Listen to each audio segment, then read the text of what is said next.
اعوذ باللہ من الشیطان الرجیم بسم اللہ الرحمن الرحیم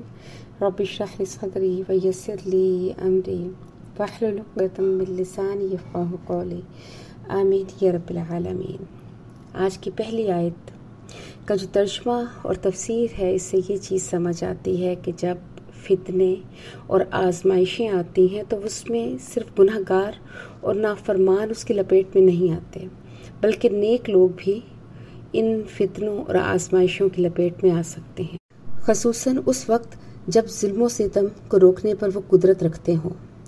اور وہ ظلم و ستم کے ساتھ سمجھوتا کر لیں اور ظلم و ستم کو روکنے کی کوشش نہ کریں۔ تو اللہ پاک فرماتے ہیں کہ وَاتَّقُوا فِتْنَةً، اور بچو تم اس فتنے سے، لا تصیبن الذین، کہ جو نہیں پہنچے گا ان لوگوں کو، منکم تم میں سے، خاص طور پر، کہ بلکہ وہ دوسروں کو بھی پہنچے گا، کرنے والوں پر کہ جو گناہ اور ظلم و ستم کرتے ہیں ان پر تو اس وجہ سے کہ انہوں نے گناہ کیا اس کا وبال آئے گا، مگر دوسروں پر بھی اس وجہ سے آئے گا کہ انہوں نے قدرت ہونے کے باوجود ان کو اس گناہ سے نہیں روکا۔ وَعَلَمُوا، اور جان لو، ان اللہ، یہ کہ اللہ شدید العقاب، سخت سزا دینے والا ہے۔ اس آیت کا مطلب ان چند احادیث سے زیادہ واضح ہو کر سامنے آ جاتا ہے کہ جیسے مسند احمد میں ایک حدیث ہے کہ رسول اللہ صلی اللہ علیہ وآلہ وسلم فرماتے ہیں کہ خاص لوگوں کے گناہوں کی وجہ سے عام لوگوں کو اللہ عذاب نہیں کرتا، مگر اگر وہ برائی دیکھیں اور اس کو مٹانے پر قادر ہوں اور پھر بھی اس کے خلاف وہ کوئی اقدام نہ کریں تو اللہ سب کو عذاب کرتا ہے۔ اسی طرح مسند احمد میں ایک اور حدیث ہے کہ آپ صلی اللہ علیہ وآلہ وسلم فرماتے ہیں کہ اس کی قسم جس کے ہاتھ میں میری جان ہے کہ یا تو تم اچھی باتوں کا حکم اور بری باتوں سے منع کرتے رہو گے، یا اللہ تعالیٰ تم پر اپنے پاس سے کوئی عام عذاب نازل فرمائے گا۔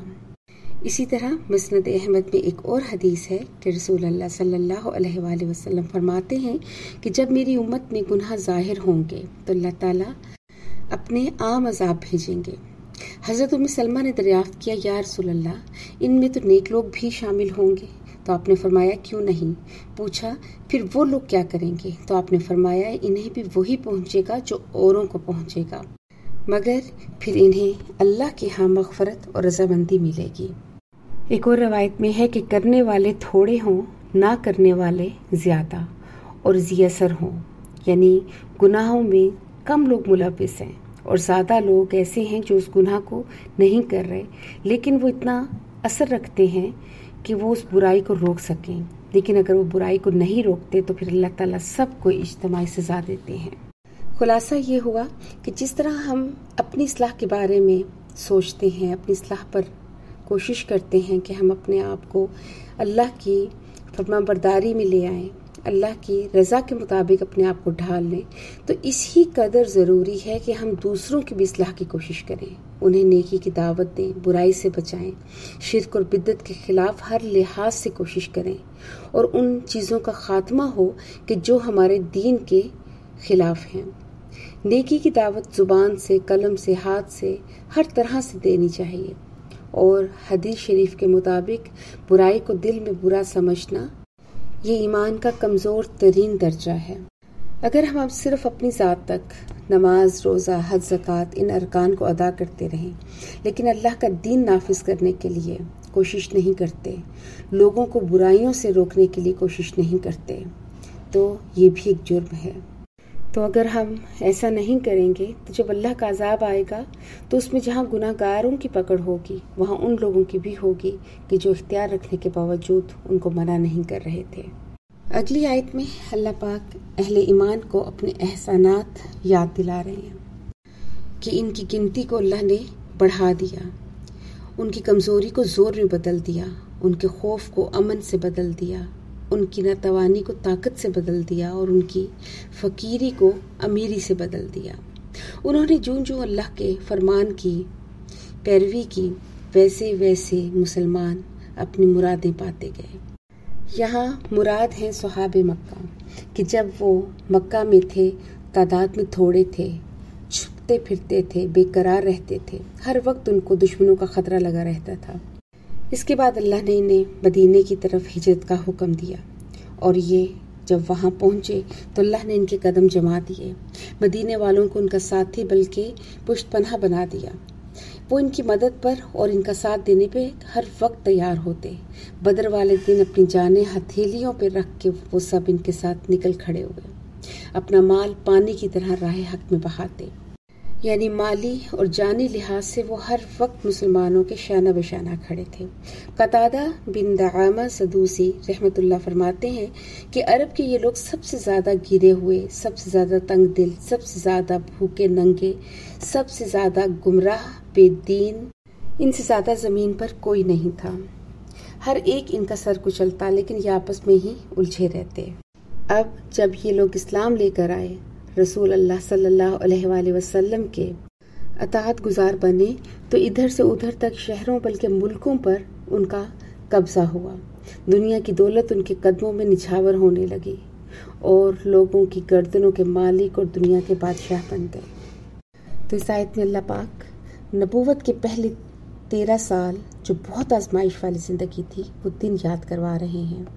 اللہ پاک فرماتے ہیں وَاذْكُرُوا اِذْ أَنْتُمْ قَلِيلٌ، اور یاد کرو تم جس وقت تھوڑے تھے، مستضعفون فی الارض، اور کمزور سمجھے جاتے تھے زمین میں، تخافون، اور تم ڈرتے تھے، ان یتخطفکم الناس، اس بات سے کہ تمہیں اچک لیں گے لوگ، یعنی ہر وقت خدشہ ہوتا کہ کافر ان کو قتل کر دیں گے۔ جیسے مردوں میں حضرت حارث ابن ابی حالہ جو حضرت خدیجہ کے پہلے خامند سے ان کے بیٹے تھے، اور عورتوں میں حضرت سمیہ رضی اللہ عنہ جو حضرت یاسر کی بیوی اور حضرت عمار کی والدہ تھیں، ان کو ابو جہل نے بڑی بے دردی سے قتل کیا۔ تو اللہ تعالیٰ فرماتے ہیں کہ فآواکم، بس اللہ نے تم کو ٹھکانہ دیا، وَأَيَّدَكُمْ بِنَصْرِهِ، اور تمہاری تائید کی اپنی مدد کے ساتھ، وَرَزَقَكُمْ مِنَ الطَّيِّبَاتِ، اور رزق دیا تمہیں پاکیزہ چیزوں میں سے، لَعَلَّكُمْ تَشْكُرُونَ، تاکہ تم شکر ادا کرو۔ اس آیت میں مستضعفون فی الارض سے مراد مکہ مکرمہ ہے کہ جب وہاں پر صحابہ مسلمان سب بہت کمزور حالت میں تھے۔ ایدکم بنصرہ سے مراد ہے کہ اللہ تعالیٰ نے ان کو بدر میں اپنی مدد سے ان کو فتح دی۔ فآواکم سے مراد یہ ہے کہ اللہ نے مدینے میں تمہیں ٹھکان اور آشیانہ فراہم کیا، اور رزقکم من الطیبات سے مراد یہ ہے کہ اللہ نے جہاد فی سبیل اللہ کی برکت سے مسلمانوں پر برکات کے دہانے کھول دیے، غنیمتوں کا مال ان کو ملا، اس کے علاوہ بھی رزق کے دروازے ان پر کھول دیے گئے،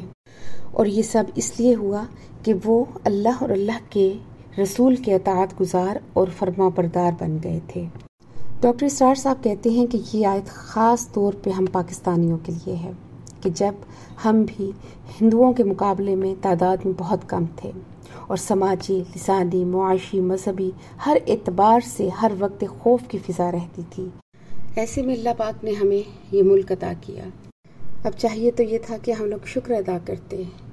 جیسے اللہ نے کہا کہ لعلکم تشکرون، لیکن ہم نے اپنے وعدے کے خلاف کیا، اور شاید اسی لیے ان 77 سالوں میں ہم آزاد ہونے کے باوجود آزاد نہیں ہیں۔ اگلی آیت کا شان نزول کچھ اس طرح سے ہے کہ یہ آیت ابو لبابہ مروان بن عبد المنذر انصاری کے متعلق نازل ہوئی۔ وہ اس طرح کہ رسول اللہ صلی اللہ علیہ وآلہ وسلم نے یہود قریظہ کو 21 دن محاصرے میں رکھا۔ انہوں نے آپ صلی اللہ علیہ وآلہ وسلم سے درخواست کی کہ ہم سے بھی اسی پر صلح کر لیں جس طرح آپ نے ہمارے بھائیوں بنو نذیر سے کی ہے، کہ ہم اپنے شام کی سرزمین میں ازرعات اور اریحہ میں اپنے بھائیوں کے پاس چلے جائیں، لیکن آپ صلی اللہ علیہ وآلہ وسلم نے ان کی یہ درخواست مسترد کر دی اور سعد بن معاذ کے فیصلے پہ اترنے کو کہا، تو انہوں نے انکار کر دیا اور کہا کہ ہماری طرف ابو لبابہ کو بھیج دیجیے، کیونکہ ابو لبابہ رضی اللہ عنہ ان کے خیر خواہ تھے، اور اس وجہ سے کہ ان کا مال، ان کے اہل و عیال انہی کے پاس تھے۔ چنانچہ رسول اللہ صلی اللہ علیہ وآلہ وسلم نے انہیں بھیج دیا اور وہ ان کے پاس آ گئے، تو انہوں نے کہا اے ابو لبابہ، تمہاری کیا رائے ہے کہ کیا ہم سعد بن معاذ کے فیصلے پر اتر جائیں، یعنی ان کو اپنے فیصلے میں ضامن بنا لیں؟ تو ابو لبابہ نے اپنے ہاتھ سے اپنی گردن کی طرف اشارہ کیا کہ یعنی وہ تمہیں ذبح کر دینے کا فیصلہ دیں گے، لہٰذا تم ایسا نہ کرو۔ ابو لبابہ رضی اللہ عنہ کہتے ہیں کہ اللہ کی قسم ابھی میرے قدم اپنی جگہ سے جدا نہیں ہوئے تھے کہ مجھے اس بات کی تنبیہ ہو گئی کہ میں نے اللہ اور اس کے رسول سے خیانت کی ہے۔ تو اس پر یہ آیت نازل ہوئی۔ جب یہ آیت نازل ہوئی تو انہوں نے اپنے آپ کو مسجد کی ایک ستون کے ساتھ باندھ لیا اور کہا کہ اللہ کی قسم میں نہ کچھ کھاؤں گا اور نہ پیوں گا یہاں تک کہ مر جاؤں، یا اللہ میری توبہ قبول کر لے۔ چنانچہ 7 دن اسی حالت میں رہے کہ انہوں نے نہ کچھ کھایا نہ پیا، حتیٰ کہ بے ہوش ہو کر زمین پر گر گئے۔ پھر اللہ پاک نے ان کی توبہ قبول فرمائی اور انہیں بتایا کہ اللہ نے تمہاری توبہ قبول کر لی ہے۔ تو انہوں نے کہا کہ جب تک مجھے رسول اللہ صلی اللہ علیہ وآلہ وسلم خود نہیں کھولیں گے میں اپنے آپ کو نہیں کھولوں گا۔ چنانچہ آپ تشریف لائے اور اپنے دست مبارک سے انہیں کھولا۔ اس کے بعد ابو لبابہ نے کہا کہ میری توبہ تمام اس وقت ہوگی کہ جب میں اپنی قوم کی سرزمین کو جس میں مجھ سے گناہ سرزد ہوا اسے نہ چھوڑ دوں، اپنے مال سے دستبردار نہ ہو جاؤں۔ تو رسول اللہ صلی اللہ علیہ وآلہ وسلم نے فرمایا کہ تمہارا 1/3 مال صدقہ کرنا کافی ہے۔ اللہ پاک فرماتے ہیں یا ایھا الذین آمنوا، اے لوگو جو ایمان لائے ہو، لا تخونوا اللہ والرسول، نہ خیانت کرو اللہ سے اور اس کے رسول سے، وتخونوا اماناتکم، اور نہ خیانت کرو اپنی امانتوں سے، وانتم تعلمون، اور حالانکہ تم جانتے ہو، وعلموا، اور جان لو، انما اموالکم،